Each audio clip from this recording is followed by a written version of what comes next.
So welcome, Lou. It's a real pleasure to speak to you. We've met before, obviously, as a WEM speaker and as a member of the WEMski team in Italy. But welcome, Lou, to the WEMcast podcast. Thank you. Lou, I think a lot of people will know who you are, but I think it's probably worthwhile just quickly recapping on your amazing career and telling us a little bit about you.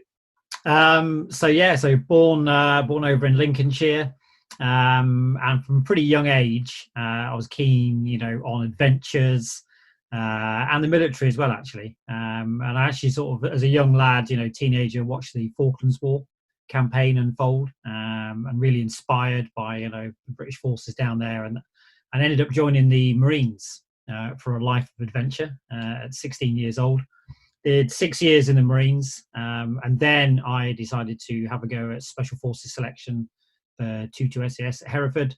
Managed to pass that. That was back in 1992. I was only 22 years old when I started selection, and then served for 25 years in the regular component of the SAS in Hereford. An amazing career, and then during that time, always had a passion for polar expeditions. I've been reading a lot of polar history. I think my earliest recollection, I was about 12 years old, reading the Small Ladybird book titled Captain Scott, and just, reading about Scott and his men and their epic struggle to be the first guys to get to the South Pole. Again, that really inspired me and left a huge sort of impression on me, and always wanted really from that young age to go down to Antarctica and experience a polar journey for myself. But just ended up with my military career, being really busy, and my sort of first opportunity to go on a major polar expedition didn't come along until 2009, when I met Lieutenant Colonel Henry Worsley, and he was planning to go down in 2011 on the centenary of the original journeys of Captain Scott on Roald Amundsen, and recreate what happened 100 years before. And it ended up in the end with me and Henry. We retraced Roald Amundsen's route to the South Pole. We raced against 3 friends from the military, and they started from Captain Scott's hut and retraced Scott's route to the pole. And that was my first sort of experience, polar journeys, and I've just really carried it on from there. Is Lincolnshire, being the flattest county in the UK, a rich hub of polar adventure travellers and explorers? It's not, no, definitely not. And I remember, I was about 14, and I just read a Ranulph Fiennes book, all about adventure and expeditions, and again, it really inspired me. It was the start of the school holidays. My parents had split a few years before. My dad was living right up at the top of Scotland in Aberdeenshire. And normally on the school summer holidays, me and my brother used to jump on the train and go up to Scotland and spend a few weeks with my dad. And I decided, having read this book and been really inspired, that I was going to cycle to my dad's house. And all I had was a really basic bike, a Rally Grifter with 3 gears on it. And I just saved up some pocket money and had a little backpack with just a little lightweight sleeping bag in it, no tent, nothing else like that, puncture repair kit. And that was it. And I set off, and I didn't tell my mum because I knew she would say no. So I just set off and decided I was going to cycle to my dad's in Aberdeen. And say 14 years old. And end of the first day, got to a public call box. Phoned my mum and said, "Mum, I'm cycling up to Dad's house." He's like, "What? No, you're not. Get back here immediately." And I said, "No, I'm doing it." And the rest of it. And carried on. It took me 5 days. Didn't have any lights on my bike. Look, it was summer, so I used to cycle through the hours of daylight, do about 100 odd miles a day. Just come off the side of the road somewhere, sleep in some woods in my sleeping bag. I was just washing in streams and buying a bit of food in corner shops as I passed them. And after 5 days, turned up at my old man's house in Aberdeenshire. And I walked into the house, and he was like, "Louis, where have you come from? I thought you were coming up in a week's time." I said, "No, but I've cycled up, Dad, from Lincolnshire." And he was like, "No way." He goes, "Now you come on the train with your bike, haven't you? And you just cycled from Aberdeen train station." I was like, No, I've cycled the whole way up." And it wasn't until he phoned my mum, that he actually believed me. He was like, "Oh my God, you lunatic." So that was probably my first, big sort of adventure, if you like, in an expedition at 14 years old. I think sometimes the biggest step in adventure is making that first decision and setting off and making those first steps and those first pedals, isn't it? Once you're going, you've got a direction and you're heading somewhere, you've set a goal. But it is getting over that inertia sometimes and just saying, "Well, that's what I'm going to do."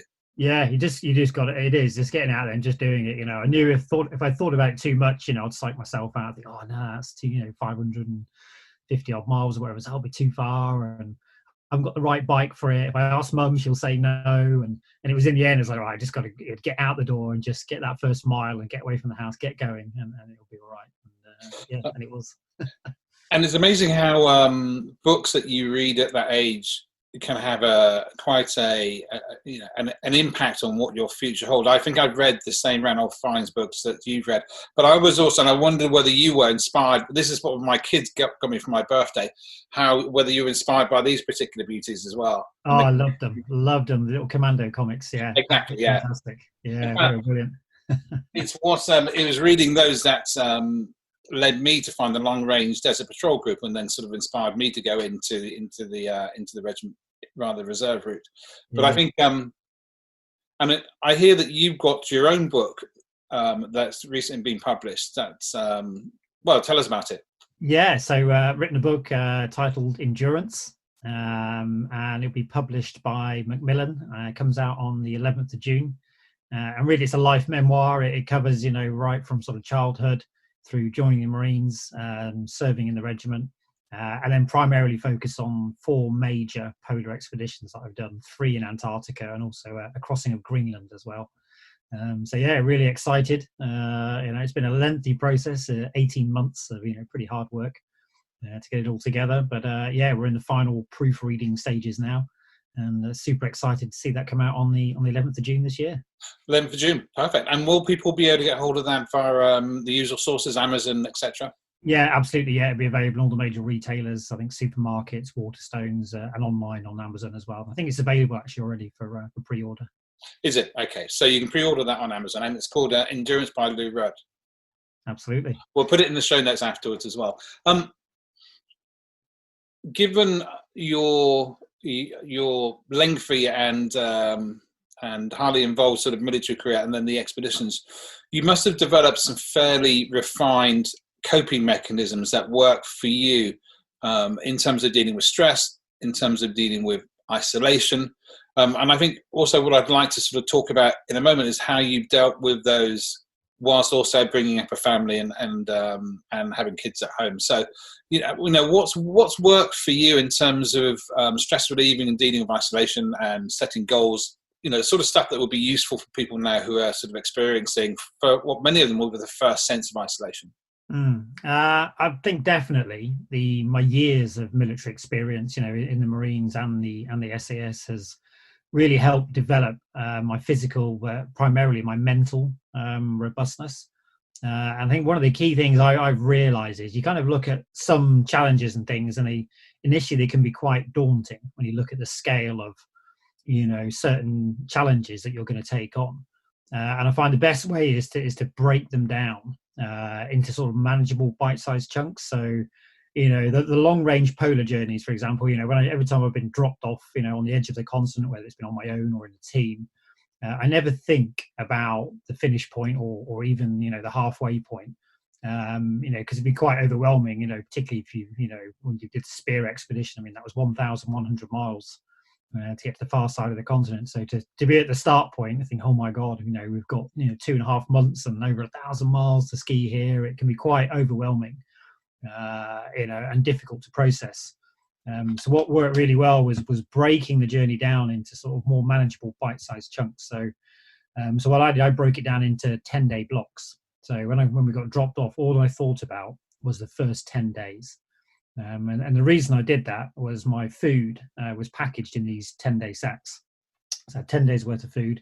And in the very bottom of each 10-day bag was this chocolate pudding, and which is like a 10-day treat. So all I thought about was, right, get to day 10 and you get this chocolate pudding. And that's all I had to think about, and I didn't think about anything beyond that, and got to day 10, I had this chocolate pudding. I was like, right, okay, now what you got to do is the next 10-day block, get to day 20 and you get the next chocolate pudding. And that helped really sort of break down quite an enormous task into something psychologically that was more manageable and less daunting. So that worked, kind of really well. And was it always a chocolate pudding? And I'm not saying that in a sort of humorous way, but it was always a chocolate pudding in so much as it was always an identifiable, clearly obvious marker that you'd got to the end of one particular stage and you were starting the next. Yeah. For this, it was, because it was a freeze dried, chocolate, but not as delicious as it sounds. But it was a freeze dried meal because everything had to be as light as possible. But it was my favourite pudding from the Expedition Foods freeze dried range, and so and I wasn't eating pudding every day, so I was only having a pudding once every 10 days. Again, it was a weight saving measure, so it was a real treat. There's about 1,000 calories in this thing, so it was. On any occasion did you get to your chocolate pudding and actually not realise you'd actually done your 10 days? As in, it was a pleasant surprise, or did it seem like that chocolate pudding was almost too far away to even achieve? Yeah, no, you were conscious of every day of getting close to it because you were going into that 10-day bag. At the end of each day, you'd finish your 12 hours of skiing and you'd be knelt by your pulk and digging out your 24 hours of food, and you'd realise the bag's getting lower and lower, and you'd realise, okay, I'm only a couple of days away now from getting to the bottom of this bag and accessing this chocolate pudding. So yeah, so you became really fixated on it, counting down the days. But counting down 10 days was much less daunting than counting down 2.5 months. So. And this was on the Spear expedition? It was, I did it on the Spear. Also repeated it, actually. It worked so well for me. I repeated the same process on the solo crossing as well, the Spirit of Endurance trip. And I'm curious with the Spear expedition, if one of your teammates had asked to share that chocolate pudding, what would have been your reaction? Definitely not. It was too precious to me, and it wasn't something to share. And everybody had their own. People were doing different things, their own coping strategies as well, and doing similar things. Because I suggested this at the start, so a lot of them did a similar thing. So one of your tips is breaking everything down into easily manageable blocks.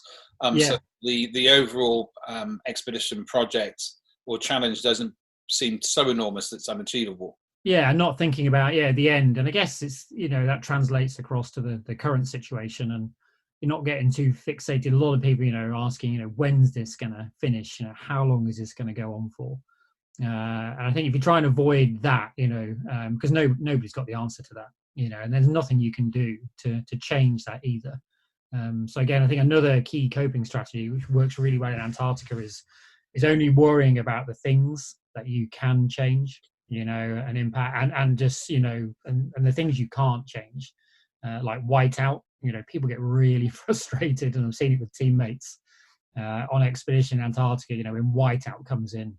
And it's demoralizing, you can't see a hand in front of your face and there's nothing to look at. And, and sometimes it can be in for 3 or 4 days in a row, and people just, really start to lose it and having temper tantrums and throwing kit around and oh, goddamn weather. But, you can't change it. It is what it is. And a great line that I got taught by a Norwegian, a guy called Lars Ebbesen, was, when you're down there, you have to let Antarctica into your heart.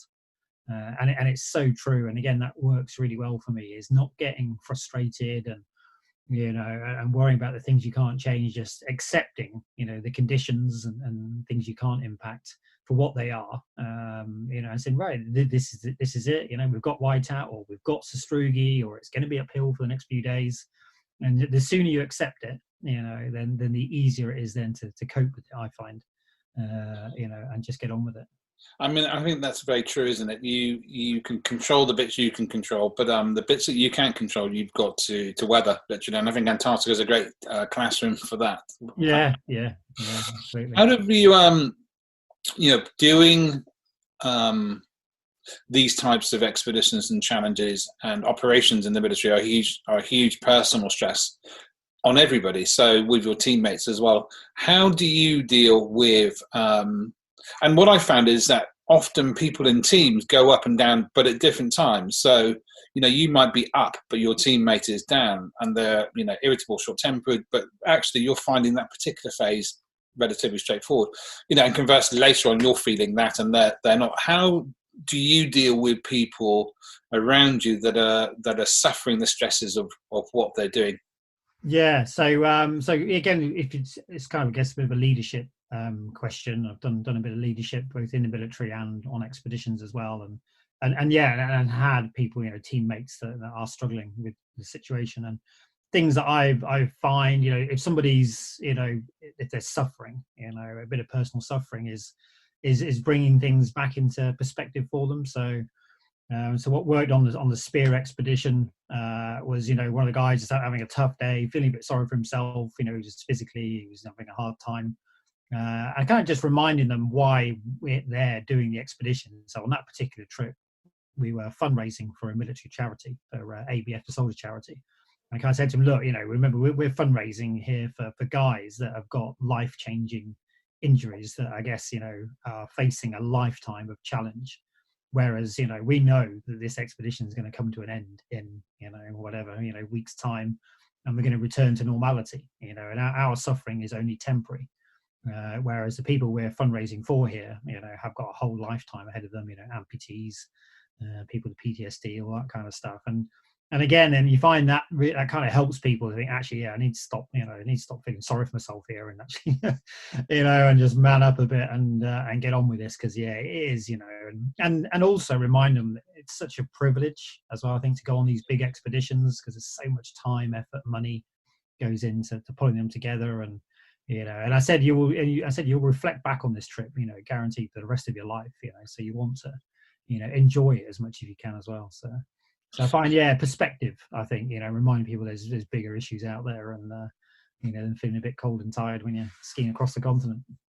And I think that becomes harder, doesn't it, when you're towards the middle of the expedition. When you're at the beginning, enthusiasm and fitness, and you're kind of, your body's ready for is ready for the challenge you've set yourself. As you get towards the middle, the finish line is quite a long way off.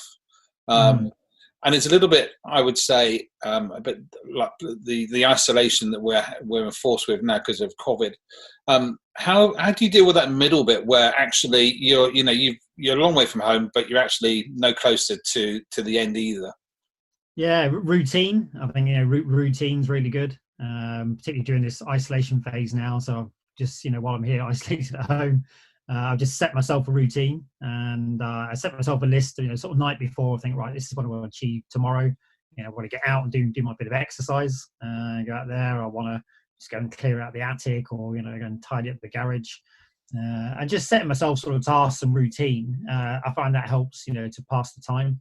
I always make sure I don't actually crack all of my jobs in a particular day. So I kind of, finish a day and think, actually, so you've still got something that you need to do, the following day. So again, I think if you cracked everything too soon, then you'd run out of things to occupy yourself.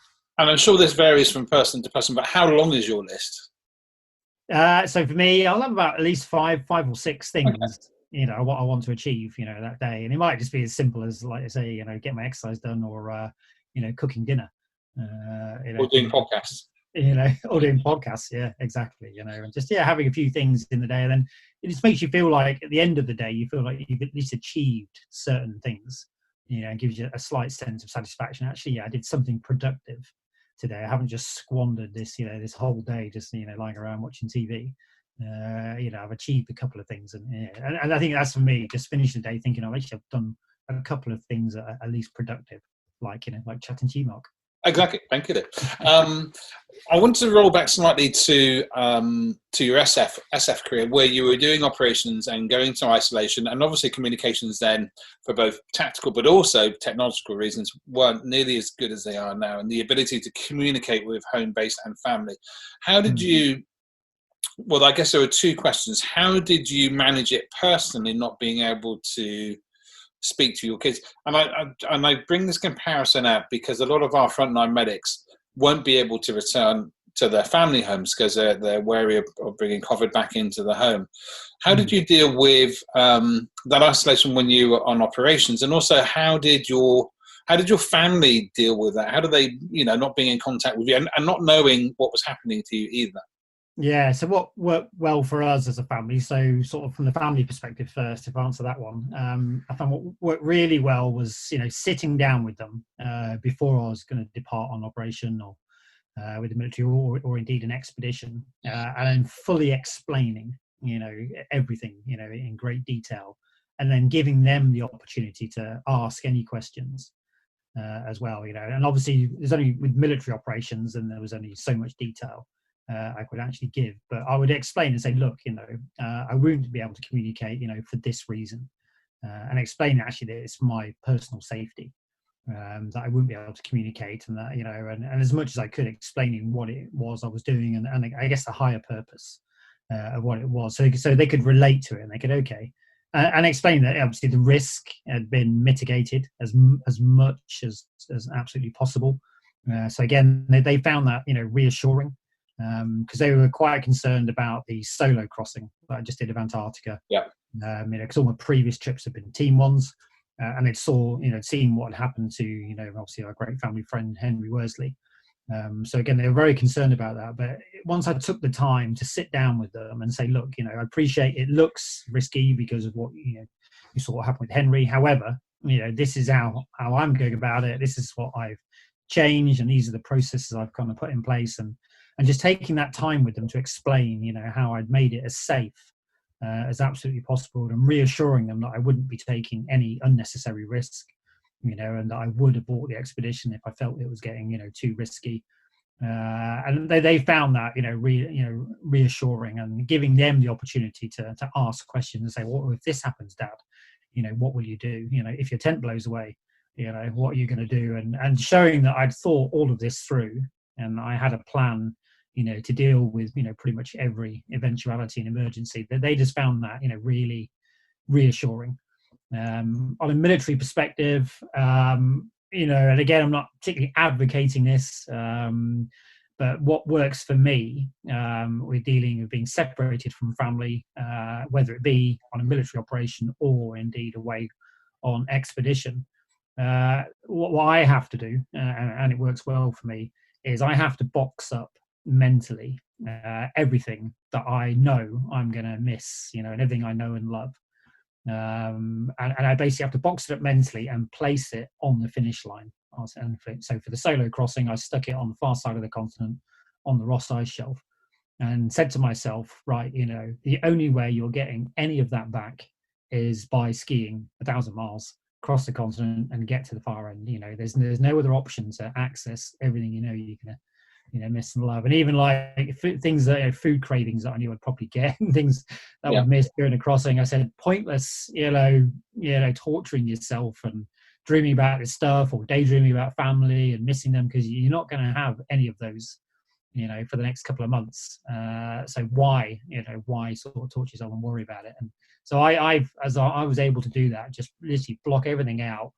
And admittedly, for the first few days, I'd still be thinking about family and civilization and creature comforts. But I found after about a week to 10 days, which is always my bedding in time on expeditions, I find the first week to 10 days the hardest bit of every trip, where you almost kind of shed all of the creature comforts and shed civilization. And then you kind of get into your routine, you become completely immersed in the journey. And then I'm almost able to block out my other life almost, and just really immerse myself in Antarctica and the trip. If it's a military job, again, I'm just immersed in the mission, and making that a priority, and just again put into one side all thoughts, because again that can impact your decision making and judgment, I think, as well, if you're thinking too much about family and friends and etc. So I managed to park all that, and then just put it all, say, mentally in a box on the finish line, and tell myself the only way you're getting all that back is by skiing to the far end. So that's kind of how I package the whole thing up and just stick it at the far end. Kind of like a mental chocolate cake at the end, isn't it? yeah, exactly. But I found when I came back from expeditions, I would have post-expedition blues, and be quite, actually, because you're so used to being in charge of your environment, or actually being in charge and having a team of people, who you're directing. You come home, of course, and you're pretty much bottom of the pile because you've been away for 3 months. The household's been running without you, and actually you're a bit of a spare part when you come in, and actually, and the menial jobs are yours. How did you experience the same thing? And if you did, how did you deal with that personally? Yeah, absolutely. I get it all the time. Go through the same thing as well, post-expedition blues. And I think what helped me was the family. Me and the family had gone through the process several times anyway, with military deployments. Yeah. So getting out to Afghanistan, Iraq, etc., on like 6-month tours. In fact, Northern Ireland as well, early in my career. So the family had gone through this process of me going away, for 6 months, then being, obviously a little bit stressed about it. I'm worried, concerned about, when I was away on operational tour, and then going through this transition phase when I get back, having then to slot back into the sort of family life and then get used to me being around again and driving them all nuts and the rest of it. And the first few times, it was hard. And then as a family, we just got used to it because I was doing it so much with military careers. So then going on expeditions, it was a very similar process of me going away, them being a bit concerned about what it was I was going to do because it was slightly high risk. But then, coming back and then sort of slotting in. So I think we were quite fortunate. We had lots of practice runs, with military tours before I started doing it. But yeah, every time I definitely, go through a phase of post-expedition blues. And again, what works for me is I just have to fairly soon, after 2-3 weeks of being back and kind of putting all the post-expedition business to bed, is starting to spin up something else. Because what I find is, particularly on Antarctic expeditions, are huge, normally 2-year projects of planning and preparation and fundraising, and as you know, everything that goes into pulling them together. So you're like full on, spinning multiple plates and trying to pull these things together, super busy, which is all, stressful, but, good fun as well. And what I find when you get back, obviously, if you haven't got this project, your goal, you almost feel like you've lost an arm. You've got this big gap in your life. Suddenly there's not this big target that you're aiming and striving and super busy, gearing yourself up towards. So I think for me, what works well is very quickly, within a few weeks, I need to start thinking about what am I going to do next? What's the next big project? And then start working towards that. And that fills that void, that's been created post-expedition. So I think if we relate that to frontline healthcare workers, it's about letting your friends and family know exactly what you're going into and allowing them, as you said, to ask questions and stuff. It's then keeping up regular communication, isn't it, and briefing them about what's happening. And if you're having to live away, making sure that you continue to speak to them and let them know, and talk, almost debrief them on your day so that they can understand. But I think you touched on an important part, that as people come out the other side of this, especially people who have been working as healthcare professionals, they might actually feel anticlimactic and rudderless because their challenge, the thing that's been dominating their horizon for the last month, 2 months, 3 months, however long this lasts, will be removed. And it is quite a strange feeling then to wonder what the heck you do next then. But so moving on to the next project or moving on to the next job, going back into normality is their next challenge. Yeah, absolutely. Yeah, looking, I guess, when their careers where they want to go next as well, but just getting a new focus, having something to aim towards, your next goal. I think it's really important, because that just keeps you motivated and driven then to go on to the next thing. It does make me think that we should come up with a sneaky plan for them towards for next year, where they can do work with World Extreme Medicine and yourself to do something sort of quite different. Yeah, absolutely. You've touched on who have you when you've been growing up and whilst you've been doing your career, which particular people have remained role models for you? I think the polar pioneers. So right from the age of 12, reading about Captain Scott, I found that absolutely fascinating. And then as I was growing, then reading wider about the likes of Douglas Mawson, Shackleton, and modern day, polar explorers as well. Borgie Usland, some of the stuff he's done. Mike Horn.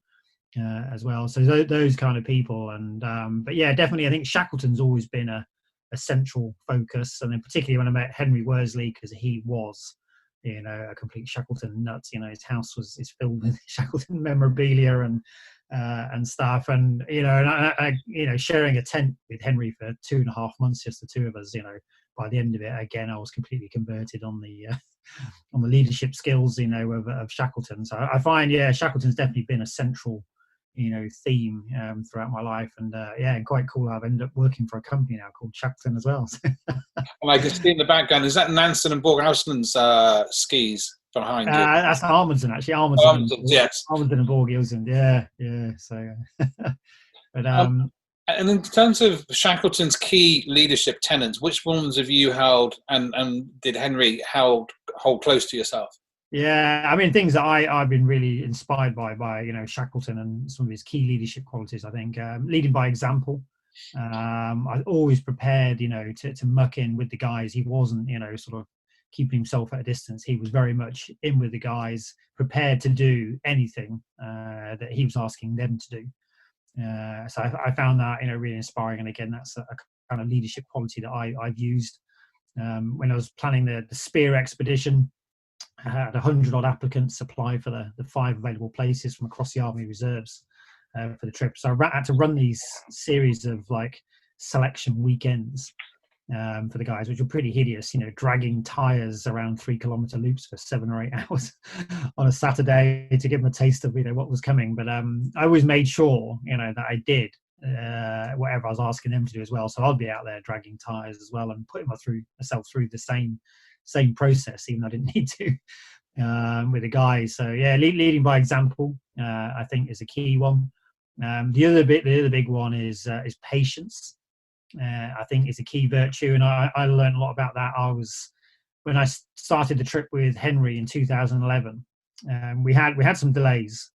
We needed the full sort of season window to crack this journey to the South Pole. We got delayed in Punta Arenas. We lost a week, so I was starting to get a bit panicky then, thinking, oh God, we're running out of time. Then we got delayed in Union Glacier for about another 10 days before we eventually got flown out to our start point at the Bay of Whales. And once we got dropped off, I was like, right, Henry, we need to go for it. We've got to go for it. We've got to smash out big mileage, and get going. We need to do 20 miles today. And he was like, no, just calm down. The polks are heavy. This is the start of the journey. We need to build slowly. And I said, oh no, but we'll never get there in time. We're going to run out of food. We're going to run out, the winter's going to come, etc., etc. And I was like, he was basically trying to restrain her like a racehorse, and I just want to go herring off. And I learned a lot from that. And when we stuck to his plan, and we just, the first day we did just 5 miles, stopped and put the tent up, and just slowly increased the mileage and the distance, bit by bit, and it worked out, really well. And as the polks got lighter, and we got used to the routine, and the mileage started to come, and then towards the end of the journey, we were doing marathon distance each day, and I've seen since watched so many expeditions unravel where people have just gone herring off at the start, pushed too hard at the beginning, burnt themselves out, and not been able to complete their trip. So patience, and knowing that start steady, and the mileage will come later on. I think that analogy holds really true now, doesn't it? Because the isolation and staying at home isn't going to be a sprint. It isn't going to be a 1 week scenario. It's likely to last much longer. So it's going to be a marathon. And producing yourself and breaking it down into small incremental steps rather than looking at the enormity of the time. But pacing yourself and realizing actually this is, you need to set yourself daily tasks and daily challenges, but you need to do it also at a pace that's achievable and not disappoint yourself. If you're unable to do the 20 things that are on your list, set yourself, as you've said, 5, and take it slowly and to build up. And optimism as well. I mean, Shackleton was always cheery and optimistic, and it's part of one of the Marines values is humor in the face of adversity. And likewise with the SAS, David Stirling, when he created it in the Second World War, one of the tenets was humor and humility. So again, I find that works really well. A bit of humour and optimism, regardless of how dire things seem to be.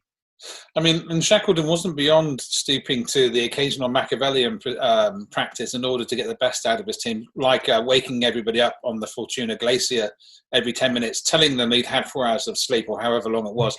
Have you sort of stepped into that sort of style of leadership that Shackleton which was also part of his toolbox? I've done a lot of we're just going to ski for a couple more hours today, and the crossing of Greenland actually it was a great example of it. We ended up bumping into another team led right at the end of the trip. I think we're about 3 days from completing this crossing of Greenland. We linked up with another team that were being guided by a Norwegian guy called Bengt Rotmo, who you may know. And we bumped into Bengt, and he said, "Oh, if you want, we'll just travel together as 2 teams, for the final couple of days." And he was like, "Oh, I've got this little shortcut. It will save, a bit of mileage and get us to the helicopter pickup point on time." Oh, okay, great. We'll tag on. And we set off in the morning, and he goes, "Oh, we're just gonna, ski, for a few hours today. We should make the pickup point later on today." And we didn't know exactly how far we had to go because we're on a slightly different route now, this shortcut. And after about 15, 16 hours, still hadn't arrived at this place. And, guys in his team were starting to say, "How far is it now, Bengt?" He goes, "Oh, we'll just ski over this way a little bit more." And that's all he kept saying. And 21 hours later, we got there, and we'd skied straight, with a couple of short breaks for 21 hours. And it was a valuable lesson for me. If I'd have turned to my team in the morning and said, "Guys, we're going to ski for 21 hours today," I'd have had a rebellion, a mutiny on my hands. And likewise, he probably wouldn't with his team. But the way he went about it, we'll just ski here. And he was just so laid back and casual. We'll just ski here a bit more. And there is a very Norwegian way of doing that, isn't there? Which takes you is where everything's hidden except for the possibility of success. Yeah, absolutely. Yeah. So I learned a great man from that. Yeah, that was pretty cool. And the way he went about it, and somehow got us all to ski for 21 hours straight.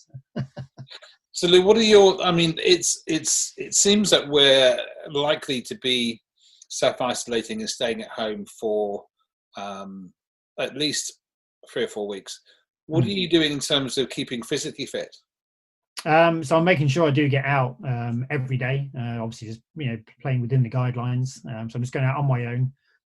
So big into the old mountain biking. So I'm fortunate I can cycle out from my house within a mile or so. There's a nice little wooded area with some trails. So I sort of head up there, do an hour on the mountain bike, jogging again, just around the local area. And I've made a little improvised gym in the garage as well. So I've got a few dumbbells, a mat, I can do some sit-ups on, and I've wrapped the towel around one of the rafters in the garage roof so I can do some pull-ups. And also what was quite good actually, I've just started with a couple of friends, the Calendar Club. First day of the month you do so many press-ups, so you can apply any exercise and stuff too. I've got another friend who's actually doing it as a running version, which is pretty hardcore. The 1st of April he ran a mile, and the 2nd, and then obviously as you get into the 20s, that's going to be pretty cheeky, doing over 20 miles each day, finishing with a 30 miler. But the Calendar Club's quite motivating. So you've got a group of friends doing it, and we're videoing it to prove you've done it, and then send it to each other and ticking off each day.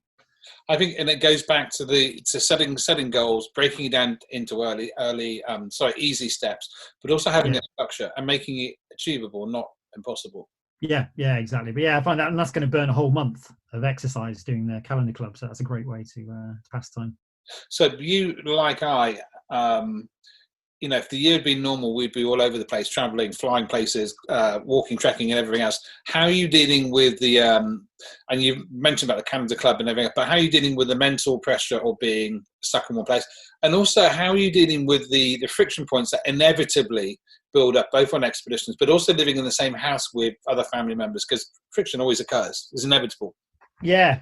So, I'm using the time to do, I'm lucky, obviously, been writing the book. So that again, I need to be sat at home behind my laptop, which I'm always normally quite reluctant to do. So I'm thinking, well, I've got no choice at the moment, so it's given me a good opportunity to keep refining the book and hopefully improving it. So again, that's occupying time. I've had to select 40 photographs from about 5,500 images that I've got from the expeditions to go in as well. So again, that's been. And then getting family members, that are here involved in it as well, and saying, right, out of these 10 pictures, which one do you think, I should be sticking in, and that kind of stuff. So again, it actually involves, quite a few of us, this whole sort of book project. So that's working really well actually. And then board games, actually almost like, doing the kind of things you do at Christmas that you don't do any of the time during the year. Playing board games, jigsaws, is great, and it's also a good time for reading as well, reading other. Polar history and books. Luckily, I've got quite an extensive, collection of polar history books. Again, catching up on all that stuff. So just a variety of things really, keep myself, mentally occupied. There is a silver lining to this, in so much that we're getting to spend more quality time with our families. If life isn't so hectic because we're not going anywhere. I know it's very tricky for lots of people, but there is, I haven't played board games since Christmas, but we're playing board games this end too, and doing that type of stuff is really quite, giving yourself the time and the space to do it. It's absolutely amazing, actually, especially with your family.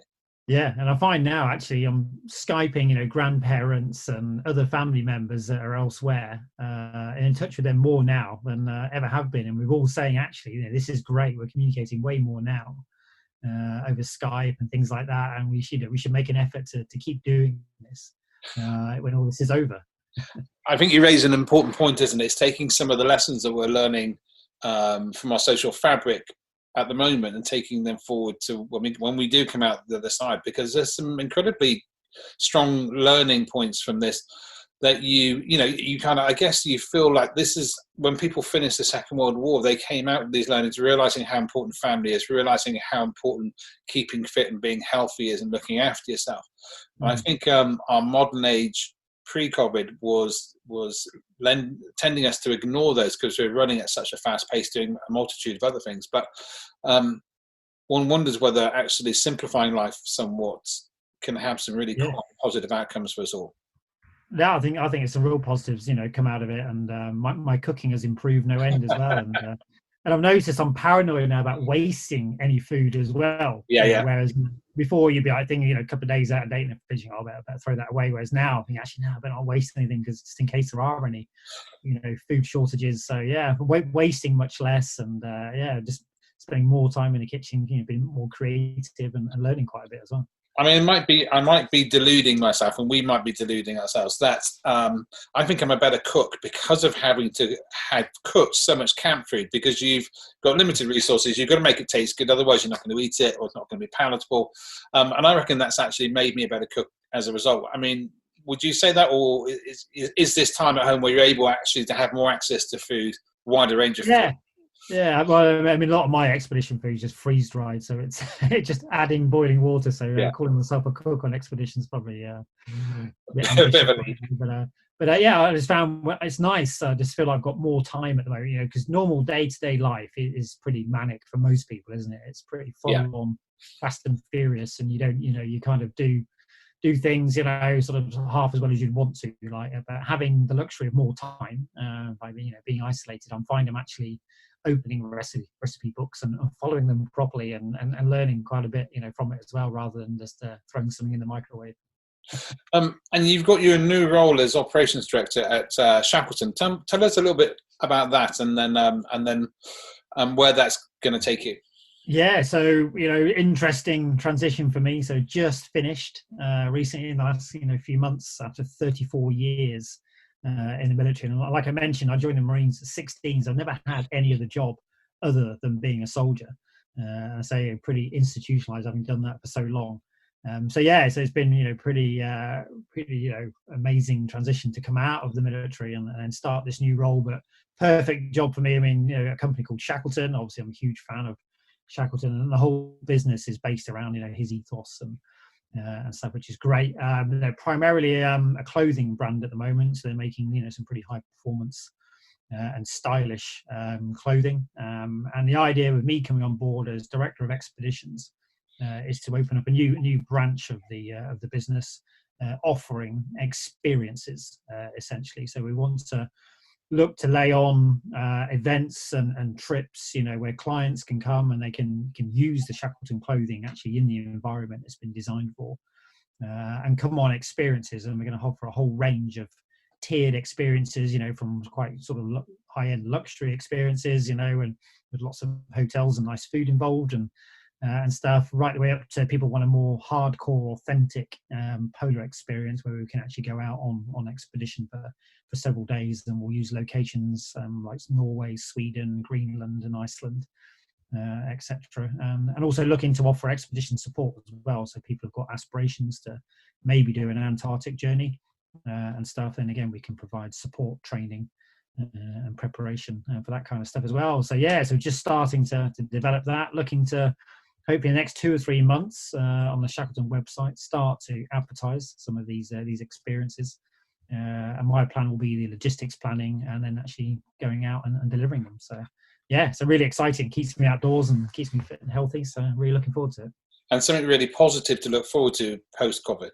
Yeah, absolutely. Yeah. So we'll do all the planning now, and then hopefully we're looking to start these, February, March next year. So hopefully by then things will have settled sufficiently that we can start to do those trips. And Lou, we'll put this in the post-show notes, but Shackleton have a web page set up for this yet, or is that not for the experiences? No, it'll go onto their main website. So you just Google Shackleton London, and in the next, hopefully, we're hoping within the next sort of 6 to 8 weeks, the experiences / expedition part of the website will be up and running. We're just designing it right now. Okay. Well, we'll put the main site in the show notes anyway. But please do let us know when the expedition bit is ready to go, and we happily share that as well. Fantastic.